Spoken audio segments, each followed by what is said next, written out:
Hello everyone, welcome to my channel.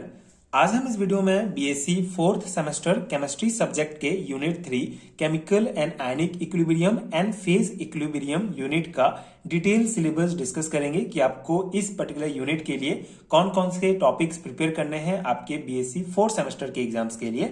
And इस particular unit का आप डिटेल पेड हैंडरिटन नोट्स किस प्रकार डाउनलोड कर सकते हैं उस प्रोसेस को भी डिटेल में समझेंगे। तो देख लेते हैं इसका सिलेबस किस प्रकार से है, कौन कौन से टॉपिक्स आपके सिलेबस में दिए गए हैं। तो सबसे पहले इक्विलिब्रियम चैप्टर को 3 पार्ट्स में डिवाइड किया गया है आपके इस यूनिट के लिए।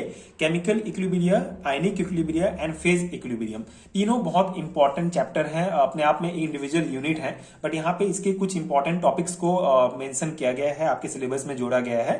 तो आपको तीनों का बेसिक कॉन्सेप्ट बहुत अच्छे से पता होना चाहिए। उसके बाद इन टॉपिक्स को डिटेल में आपको पढ़ना है आपके सेमेस्टर एग्जाम्स के लिए।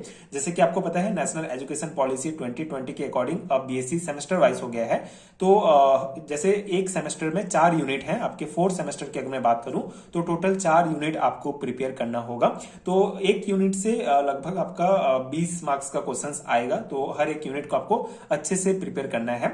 तो यहाँ पे केमिकल इक्विलिब्रियम की अगर मैं बात करूं तो इसके अंतर्गत आपको equilibrium in physical and chemical processes पहला टॉपिक है आपका। सबसे पहले तो आपको केमिकल इक्विलिब्रियम का बेसिक कॉन्सेप्ट पढ़ना है, उसके बाद फिजिकल एंड केमिकल प्रोसेस का इक्विलिब्रियम पढ़ना है, उसके बाद डायनेमिक नेचर ऑफ इक्विलिब्रियम, अपने आप में ये भी एक बहुत इंपॉर्टेंट टॉपिक है, लॉ ऑफ मास एक्शन, उसके बाद equilibrium constant and there quantitative dependence on temperature, pressure and concentration. ठीक है, तीनों को अलग अलग पढ़ना है आपको कि जो इक्विलिब्रियम कांस्टेंट है ये इनका कैसे डिपेंडेंस है टेम्परेचर, प्रेशर एंड कंसंट्रेशन पर। नोट्स में आपको डिटेल में कॉन्सेप्ट मिल जाएगा। बाकी आगे आने वाले वीडियोस में भी मैं आपको कॉन्सेप्ट को ट्राई करूंगा एक एक करके कॉन्सेप्ट को समझाने का।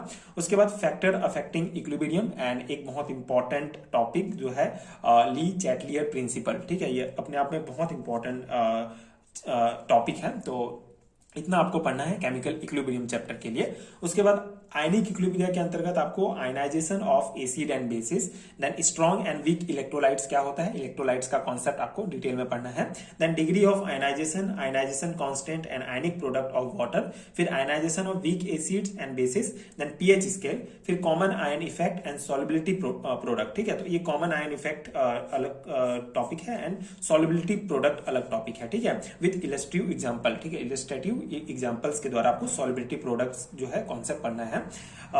उसके बाद है सॉल्ट हाइड्रोलाइसिस, फिर उसके बाद calculation of hydrolysis constant and degree of hydrolysis for salt of strong acid and weak bases. ठीक है, तो यहाँ पे जो सिलेबस में दिया गया है आपको वही टॉपिक्स वैसे ही पढ़ना है। जैसे एग्जांपल मैं आपको बताऊं कि यहाँ पे आपका degree of hydrolysis for salt दिया है, लेकिन इसके बहुत सारे कॉन्सेप्ट है, जैसे strong base and weak acid के लिए होगा, weak base and strong acid का यहाँ पे आपको दिया गया है। ऐसे अलग अलग प्रकार के रहते हैं, लेकिन आपको जो सिलेबस में है सिर्फ वही पढ़ना है। जैसे डिग्री ऑफ हाइड्रोलाइसिस का कॉन्सेप्ट आप अच्छे से पढ़ लिए, उसके बाद salt of strong acid and weak base, ये कॉन्सेप्ट पढ़ना है। ठीक है, उसके बाद बफर सॉल्यूशन, ये अगेन बहुत इंपॉर्टेंट टॉपिक है। बफर सॉल्यूशन का पूरा बेसिक कॉन्सेप्ट, इसका इंट्रोडक्शन आपको पढ़ना है।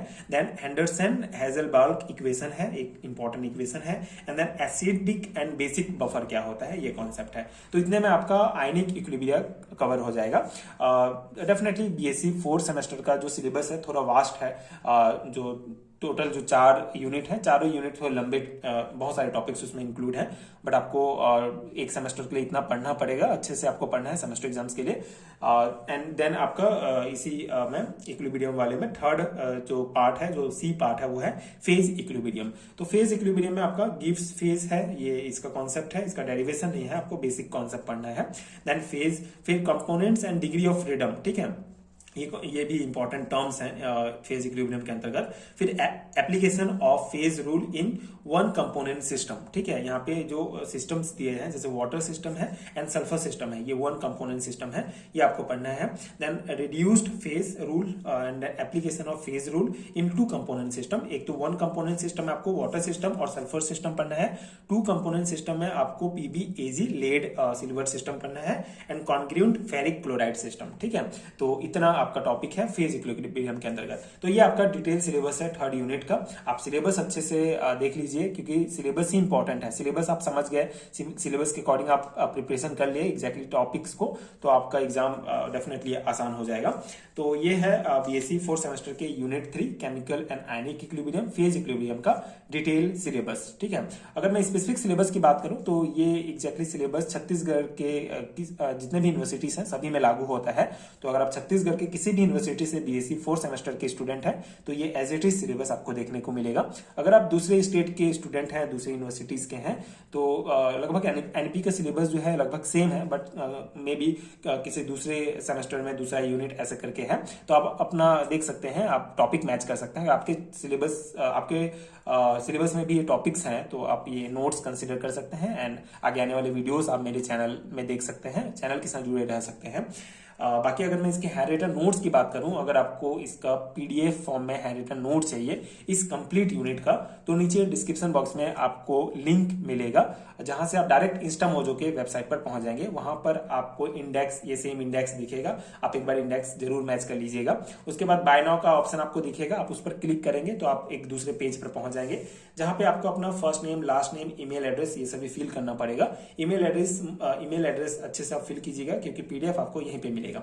उसके बाद आप पेमेंट करेंगे। पेमेंट करने के बाद आपको जो नोट्स है, जो पीडीएफ फॉर्म में जो नोट्स है, वो डायरेक्टली आपके ईमेल एड्रेस में भेज दिया जाएगा। तो वहां से आप फिर नोट्स को डाउनलोड करके अपने एग्जाम की प्रिपरेशन कर सकते हैं। तो ये सिंपल प्रोसेस है डायरेक्ट नोट्स लेने का। इसके अलावा आप मुझे ऊपर दिए गए व्हाट्सएप नंबर पर पेड हैंड रिटन नोट्स के लिए डायरेक्ट कॉन्टेक्ट भी कर सकते हैं। वहां पर भी आपको नोट्स मिल जाएगा। आप फोन पे, गूगल पे के थ्रू डायरेक्ट पेमेंट कर सकते हैं, देन आपको पीडीएफ फॉर्म में व्हाट्सएप पे ही नोट्स मिल जाएगा। तो ये हैंड रिटन नोट्स लेने का प्रोसेस है। अगर आपको नोट्स की नीड है तो आप ले सकते हैं। नोट्स लेने का फायदा यह है कि आपको इन टॉपिक्स की प्रिपरेशन के लिए किसी दूसरे सोर्स की आवश्यकता नहीं होगी। कंप्लीट हैंड रिटन नोट्स है, तो नोट्स में ही आपको सभी डिटेल में मिल जाएंगे, सभी टॉपिक्स का डिटेल नोट्स मिल जाएगा सेमेस्टर एग्जाम के पर्सपेक्टिव से। तो आप उसको प्रिंट करा के अपना एग्जाम की प्रिपरेशन कर सकते हैं। आपको नोट्स बनाने के लिए एक्स्ट्रा टाइम देने की आवश्यकता नहीं होगी। एंड नीचे डिस्क्रिप्शन बॉक्स में मैं प्लेलिस्ट का भी एक लिंक डाल दूंगा, जिसमें आप बीएससी फोर्थ सेमेस्टर के जितने भी टॉपिक्स के वीडियोस हैं आप उसको एक एक करके देख सकते हैं, कॉन्सेप्ट समझ सकते हैं, आपके लिए हेल्पफुल होगा। एंड अगर ये वीडियो हेल्पफुल है तो आगे की वीडियोस देखने के लिए आप चैनल के साथ जुड़े रहिए। इसके अलावा दूसरे यूनिट्स के जो सिलेबस है भी मैंने डिस्कस किया है, तो आप प्लेलिस्ट चेक कर लीजिएगा, वहां पे आपको वीडियोस मिल जाएंगे। And thank you so much for watching.